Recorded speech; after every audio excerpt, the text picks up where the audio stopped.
Se vós vindes de Deus e conheceis os males do coração, ajudai-me. Jesus compreendeu a dor surda. Ele solopava a aparência e sem qualquer afetação respondeu: sim, Raquel, eu sei. Olha só, Jesus a chama pelo próprio nome. Citada nominalmente, a mulher surpreende-se, indagando de pronto: conheceis-me, Senhor? De onde? Sem titubeio, o amigo esclareceu: eu te conheço desde antes deste momento. Eu sou o bom pastor. Todas as ovelhas que o Pai me confiou, eu as identifico no ádito do coração. Não te surpreendas, portanto, por falar-te assim, que busca procurar meu Pai. Aquele que me encontra a meu Pai compreende, saindo da noite para o dia e da morte para a vida. Não perece porque não se acaba, transferindo-se de um para outro estado, porém continuando na vida. Fato, né? No corpo ou fora dele, vamos permanecer na vida. E um fato interessante dessa senhora, que ela na verdade é uma réplica perfeita da sociedade atual ou de todos os tempos. Quantas pessoas que têm uma certa popularidade ao se apresentar, né? Um status elevado, financeiro, e às vezes dentro de um conceito religioso, mas que seu íntimo é todo destroçado, né? Vive muito mais na aparência do que na realidade, porque tem que disfarçar toda a sua dor. Isso é muito comum. Jesus, fazendo uma pausa breve, continuou: há muitos males do coração que afetam a alma. A ambição desmedida leva à loucura. É fugaz ao estado do corpo. Almejar além do que se pode utilizar significa avançar para a alienação. A ambição cobiça o alheio e envenena, facultando a invasão de cruéis verdugos na casa mental. A calúnia é punhal invisível que retalha vidas e ceifa o caluniador. Não adianta a pessoa achar que por fazer calúnia que ela não vai ser atingida. Certamente que sim. É a lei do retorno, causa e efeito. A inveja é pedrada psíquica que fere o próximo e arrebenta quem a atira. A indiferença, a seu turno, mata os sentimentos e se irradia como humor mefítico. Só o amor pode propiciar a paz e fomentar a saúde íntima. É necessário, portanto, servir a Deus. Todo o poder na terra é dado pelo Pai, que o transfere de mãos, exceto aquele que nasce do bem e aumenta sempre. Se desejas a afeição dos outros, ama primeiro, repartindo os teus bens excedentes com os que possuem menos, observando que a melhor maneira de aumentar os valores amoedados será dividindo-os, em considerando que todo aquele que doa investe, a quem guarda deve a vida. Quem guarda deve a vida. Quantas pessoas que ficam amealhando, né, dinheiro, uma existência inteira, mas no final dela não usufruiu de nada. O desgaste do corpo físico acontece para todos, as forças vão se esvaindo e vem a angústia e a lamentação por dias perdidos, por oportunidades jogadas ao vento, jogadas fora, porque oportunidades sempre temos de fazer o bem. Ante a tentação da calúnia provocada pela inveja, coloca a palavra de estímulo e de respeito, exercitando a amizade fraternal a caminho da real afeição. Houve um silêncio que se faz natural. Sentindo-se desnudada, mas não censurada, a interlocutora em pranto rogou: ampara-me da minha incredulidade e fraqueza. Mestre, repostou bondoso. Vai, Raquel, e começa. A transformação tem início no desejo íntimo e concretiza-se na ação renovadora. Então, o mestre não ademoestou, não censurou, tá? Falou com bondade, mas verdades que ela precisava ouvir. Deu a receita infalível de como transformar a vida, doando, compartilhando com aqueles que mais necessitam. Tropeçará várias vezes, quase vencida pelo desânimo. Sofrerás o hábito antigo e se negará a ceder. No entanto, instinto e orando, conseguirás o êxito que te coroará o esforço. Ser fiel e não receis. É óbvio que todos nós, quando entramos num conceito religioso, vamos ter barreiras, problemas, vontade de voltar aos vícios antigos. Não faltam companhias desestimulando a prosseguir na seara do Mestre, mas temos que vencer essas diferenças. Os discípulos que estavam afastados, vendo-a retirar-se, aproximaram-se curiosos, e um deles indagou: Mestre, Qual o problema dela? Rica e invejada por todos. É como se nós, ou qualquer outro ser humano, que tivesse condições financeiras altamente superiores aos demais, não tivesse problema. Ora, todos temos. Ele lanceou o olhar pelos companheiros, inexperiente, respondeu: o reino dos céus está reservado aos que ajudam sem interrogações e atendem ao próximo sem lhe indicar das mazelas e fraquezas que o afligem. A curiosidade malsã, injustificável, oferece elementos para males que podem ser evitados. Calando-se, mergulhou na magia da noite, branda e fresca, refugiante de astros. Então, pensemos nisso, meus irmãos, sem julgamento, para que não sejamos julgados. A noite estava coalhada de astros. O prenúlio fazia-se acompanhar de suave brisa que perpassava em a natureza, encrespando levemente as ondas do mar gentil da Galileia. Tudo era uma elegante moldura para a tela luminente da própria noite. Como de hábito, o rabi assentou-se defronte do mar e, perdendo-se na contemplação da tela viva, abstraiu-se do ambiente pelo milagre da meditação profunda. Os discípulos acercaram-se tocados pelo magnetismo do Senhor e, à sua volta, deixaram-se inebriar pela dúlcida harmonia que dele se irradiava. Já se iniciavam as primeiras dificuldades no ministério da Boa Nova. As primeiras cartas vivas que se faziam endereçadas às criaturas sofriam a agressão da pusilanimidade e do preconceito. A violência e o despeito amavam os corações, gerando dificuldades e produzindo receios. Do entusiasmo inicial, os companheiros, desarmados para as lutas mais árduas, começaram a denunciar cansaço e a somar aflições. Esperavam que a mensagem os libertaria de problemas e dores, não aguardando maior somatório de sofrimentos.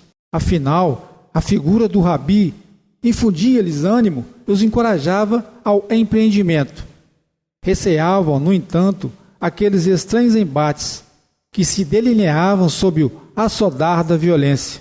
Feridos nos interesses imediatistas e combatidos nas paixões inferiores, os comensais da inércia e da exploração expelem a vaza pestífera da animosidade gratuita, que disfarçam sob os vernizes da sociabilidade e da aparência.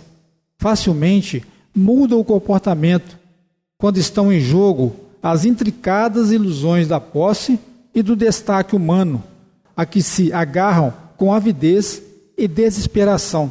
Sem a crença na sobrevivência da alma, fluem até a exaustão dos valores alucinantes da fantasia, receosos de que o túmulo tudo devore e aniquile. Por isso, insurgiram-se contra a mensagem libertadora. Ante a impossibilidade de investirem contra a mensagem, insurgiram-se depredadores contra os mensageiros. Respiravam-se, portanto, os primeiros receios. A socapa, as ameaças levantaram-se contra os companheiros simples e desataviados que o acompanhavam. Tendo em vista a situação, André, utilizando-se de um momento próprio em que o mestre pareceu retornar das regiões excelsas, expôs inquieto a razão das suas expectativas. Mestre, argue com gentileza, como proceder com aqueles que erguem apodos injustos e calúnia contra nós, somente porque nos desejam afastar do campo a que se atribui propriedade? Com paciência, André redarguiu o divino companheiro. A paciência demonstra a nobreza dos nossos sentimentos e testemunha a elevação dos nossos propósitos. Se eles se levantam a agredir-nos, volveu, amigo, sinceramente magoado, e movimentam recursos para impedir-nos o trabalho correto. Pacientemente, insistiu o generoso guia. A paciência consegue demover os propósitos inferiores, aqueles que nos examinam através das lentes escuras dos óculos, através das mentes escuras do óculos da má vontade.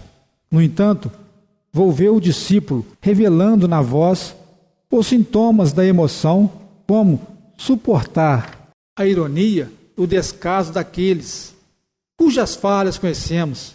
No entanto, volveu o discípulo, revelando na voz os sintomas da emoção, mas se atreve a ferir-nos com cinismo indisfarçável, persistindo na paciência. Contrapôs Jesus, otimista. A paciência é efeito natural do respeito que nós devemos uns aos outros, compreendendo que aqueles que não concordam conosco têm o direito de ajuizar-nos conforme a sua capacidade, e não mediante os propósitos que abraçamos. E porque o colaborador devotado voltasse à carga, revelando desânimo, monia, sob o apoio quase geral dos demais cooperadores, que experimentavam os espículos da malícia que se generalizava e das dificuldades que repontavam, o meigo benfeitor espraiou o olhar pelo velário da noite estrelada e branda, e num momento de abrangência misericordiosa, adiu: o reino dos céus começa no imo de cada coração. As claridades que aí acendemos não visam a iluminar senão aqueles que carregam edificados pela esperança. Quanto mais se lhe ampliam as dimensões do esclarecimento libertador, melhor compreendem os limites e a estreiteza dos que ainda vagueiam na ignorância. A escuridão é somente pobreza na visão de quem observa as sombras. O olhar que se amplia, sem deter-se nos detalhes, abarca a amplidão, mas não retém a beleza da paisagem, na sua riqueza de cromos e de cores. Não estamos no mundo para mutilar nem para afligir. Elegemos o ministério para amar e servir, mediante cuja programação lograremos, com paciência, modificar-nos a fim de melhorarmos a visão e o entendimento dos outros. Por mais alguém se apresse, rogando a semente resposta da plântula, somente através do tempo e da paciência contemplará o pequeno vegetal a enriquecer-se de força a caminho da produção. A paciência é a lenificadora do sofrimento, irmã da esperança e companheira ideal da fé. Relanceando o olhar pelo semblante cansado dos discípulos atentos e desejando fixar indelevelmente nos seus corações e mentes a lição da paciência, arrematou: o homem, convidado à greba áspera do serviço, que não se propõe a joirar o solo adusto, removendo os pedregulhos, adubando a aridez, irrigando o chão duro, jamais terá garantida a felicidade da ensementação. Aqui insiste na lavoura, ali persevera na manutenção das mudas. Mais adiante, revitaliza a terra. Se esta vai vencida por catástrofes e pragas, repete a experiência até que a vida responda em flores de primavera e dádivas de alegria, o sacrifício e a paciência da espera. A colheita, porém, propicia tal júbilo que todas as expectativas e ansiedades, sob a bênção da paciência, parecem haver-se constituído em verdadeira lição de felicidade. Quando se calou, os companheiros, tocados pelo seu verbo lúcido, entreolharam-se em silêncio e compreenderam que, se o amor é a base da vida, a paciência constitui uma das mais belas das suas expressões a enflorescer os corações. Ao entardecer, em ruborizada coloração além dos montes, refletindo o leque em luz de ouro sobre a placidez transparente do lago, foi o cenário no qual se apresentou a mensagem de esperança e renovação. Havia murmúrios no ar e expectativas diversas, esprairando-se as notícias em alvíceras de singular beleza. Os espíritos simples se embalavam, embevecidos nas visões prenunciadoras dos tempos por vindouros. Acostumados à monotonia dos quifazeres cotidianos, o proviléu e os modestos trabalhadores do mar e das vinhas foram colhidos pelas abençoadas informações do reino de Deus. Israel esperava pela tradição um rei que lhe restituísse o poder e a dominação arbitrária sobre os outros povos. O orgulho da raça, em bafiosa ambição, esperava recuperar as glórias terrenas e transitórias do passado. Mais de 4 séculos de profecias silenciadas pareciam agora quebrados ante a voz do Messias que atendia os cultos, deslumbrando os pobres e ignorantes. Sucediam-se os comentários desencontrados e as exageradas apreciações. Nunca se escutaria igual àquela outra qualquer voz. A autoridade neles se confundia à meiguice e a sabedoria se exteriorizava sem atavios. Sua presença infundia respeito e granjeava afeição. A modesta e colorida Cafarnaum fora aquinhoada com os ensinos, e dentre os que o seguiam, na íntima condição de amigos, muitos eram daquelas bandas frescas e formosas, de todos conhecidos, tornados importantes, até invejados, de um para outro momento, desde que foram escolhidos. Que reino afinal seria dele? Interrogavam-se todos entre curiosos e interessados. A verdade é que ele se dizia embaixador de Deus, o Filho de Deus, em missão de reunir as ovelhas ante o seu cajado. Confundiam-se anseios e curiosidades. As pequenas rodas de ouvintes alongavam-se, comentários demorados, terminadas suas explanações. Nesse clima de dubiedades e de expectação, naquela tarde, enquanto se fizeram uma pausa natural, no encontro de costume entre amigos, a astuta Salomé, orgulhosa e dedicada à mãe, acercou-se, traindo na face a angustiosa indagação que lhe desejava propor. Como o momento se fizesse próprio, a esposa de Zebedeu, sem delongas ou circunlóquios, foi direto ao assunto. Senhor, desejaria que ao triunfar a tua luta, quando seja instalado o reino, coloque os meus 2 filhos, um à tua direita e o outro à tua esquerda. Sem dar-se conta da grave solicitação, exultava, antevendo o futuro, radioso e feliz, porque anelava.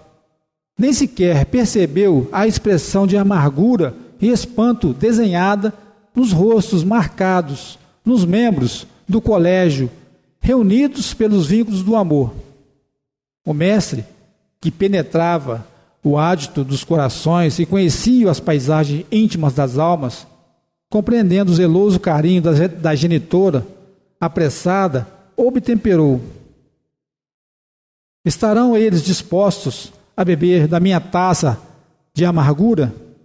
A interrogação direta e ante o olhar percussiente encaminhado aos candidatos, estes, comovidos, redarguiram a uma só voz: estamos dispostos a sorver todo o conteúdo da tua taça da amargura. Havia sincera honestidade na resposta clara e decidida. Jesus, conhecendo os meandros complexos da alma humana e os mecanismos das leis soberanas, sem entusiasmo esclareceu: é certo que bebereis da minha taça. Quando, porém, a vós sentardes ao meu lado, ao Pai compete determiná-lo, não a mim. Muito bem, Marcos, bem explicado. Vamos agora para o intervalo musical, a seguir a nossa oração final. Nas mãos de Deus.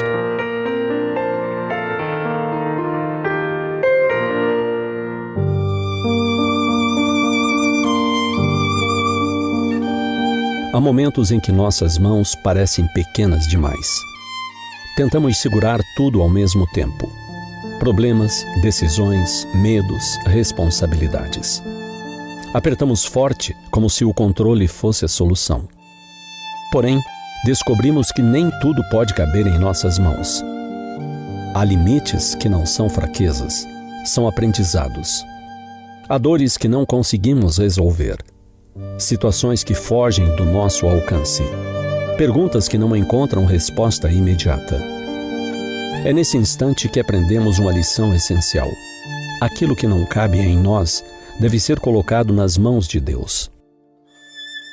Conta-se que uma enfermeira que trabalhava em uma UTI neonatal cuidava de bebês extremamente frágeis. Sabia exatamente o que fazer tecnicamente. Dominava os protocolos, conhecia os equipamentos. Ainda assim, havia dias em que nada parecia suficiente. Certa noite, um recém-nascido não respondeu aos tratamentos esperados. A equipe fez tudo o que estava ao alcance. Ao final do plantão, exausta e frustrada, a enfermeira percebeu que suas mãos tremiam. Não de medo, mas de cansaço emocional. Antes de sair, voltou ao leito, ajustou o cobertor, tocou delicadamente o bebê e, em silêncio, fez algo diferente do habitual. Não pediu resultados, não pediu controle, apenas depositou nas mãos de Deus o que não cabia em suas mãos. Acerenou a própria alma. Entregou aquele pequeno ser a quem decidira por tê-lo como seu filho na terra. Determinar-lhe o rumo da existência competia a ele, somente a ele.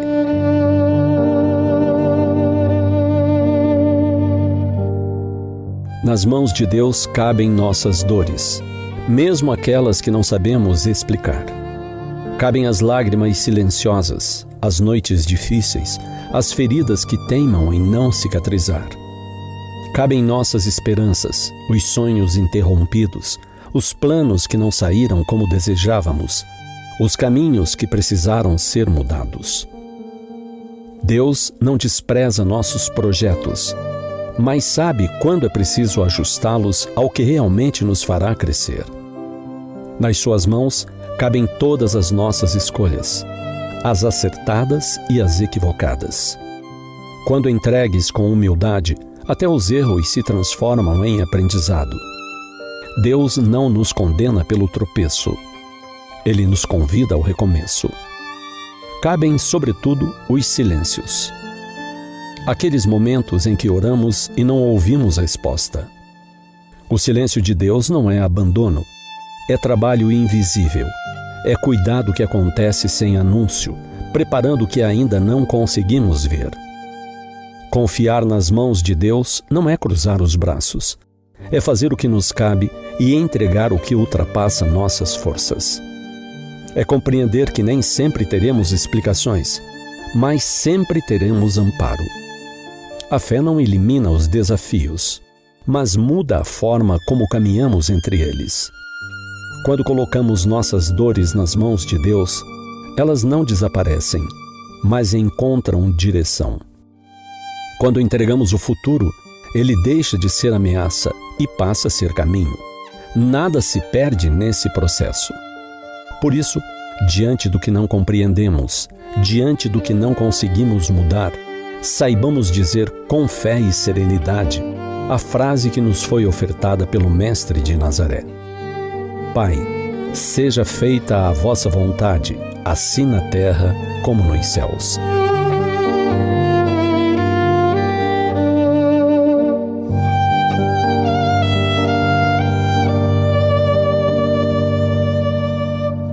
Sintonize esta frequência. O Espiritismo está no ar. Momento de oração. Senhor Jesus, nesta noite, onde estamos todos reunidos em seu nome, pedimos as suas bênçãos em forma de luz para nós no programa e todos os nossos queridos irmãos ouvintes. Devem também ser assistidos, Senhor, seus familiares, e que sua paz permaneça conosco hoje e sempre. Que assim seja, graças a Deus. Meu querido irmão Marcos, suas despedidas.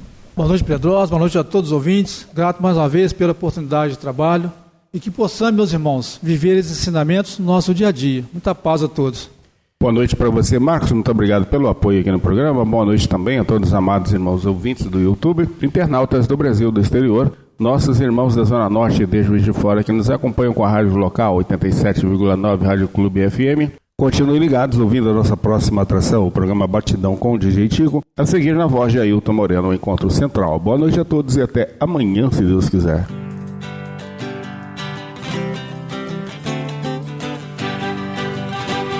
A União das Casas Espíritas da Zona Norte apresentou O Espiritismo Está no Ar, anunciando o Evangelho de Jesus, esclarecendo sua mensagem, consolando corações.